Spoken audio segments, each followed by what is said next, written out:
part of the greatest airborne army the world has ever known. A 285-mile-long sky train crosses the English Channel and seizes strategic points in Holland. Among them, Arnhem, where one heroic group was trapped, the Nijmegen Bridge over one arm of the Rhine, and this objective at Eindhoven.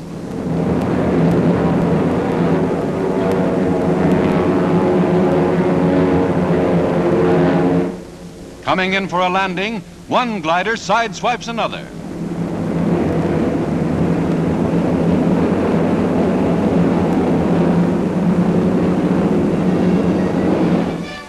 British and Americans roll through Eindhoven, where the Dutch give them a rousing welcome.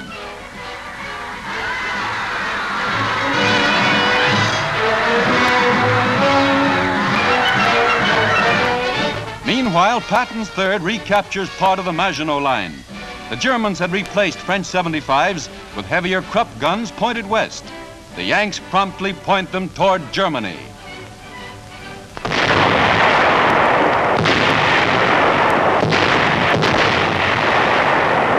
Those shells are landing in Germany, and so are these GIs.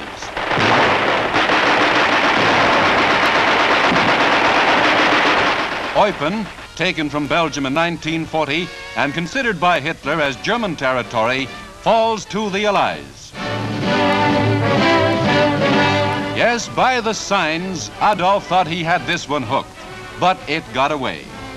General Eisenhower told the occupied zones, "We come as conquerors, but not as oppressors."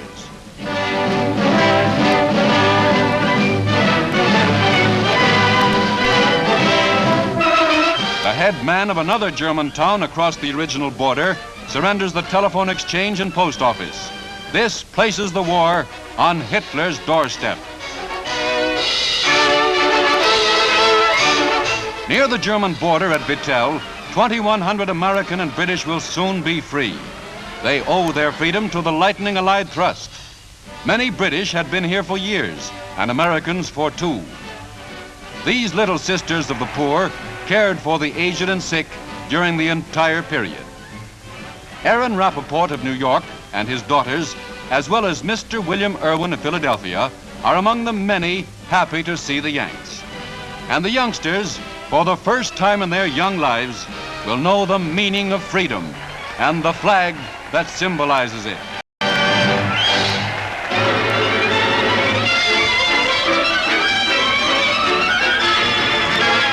The 7th Army speeds the freeing of all southern France as General Patch's men reach Lyon, 3rd city of France. All Germans are fleeing north, except a few snipers left behind. And French and Americans quickly clean them out from a hospital where they hid.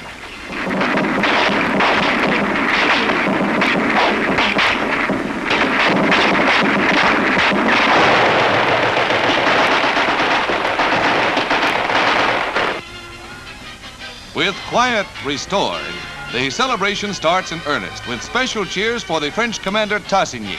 But there's little pause for the Allied troops who push up the Rhone Valley amid wrecked German equipment in pursuit of the once powerful German 19th Army. It's not equipment alone that they leave behind. Their dead number in the thousands.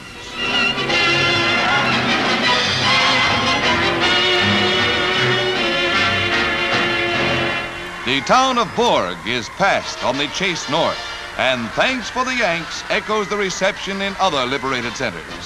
Warm kisses aren't rationed in Bourg, and it's a good thing. She seems bent on kissing the whole 7th Army.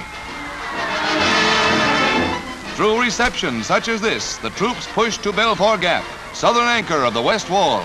In the north and in the south, we're poised to strike.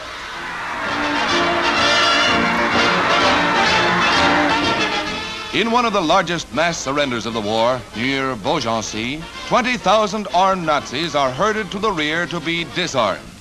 These remarkable Signal Corps pictures were actually taken behind what were then the German lines.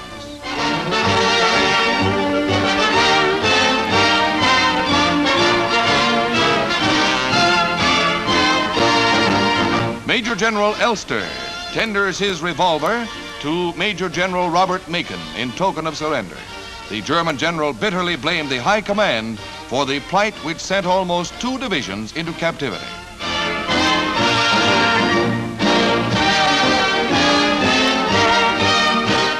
here seems to feel the humiliation more than his two-footed pals, who are glad to be free of Yankee steel. Hey, don't we get in on this surrender too?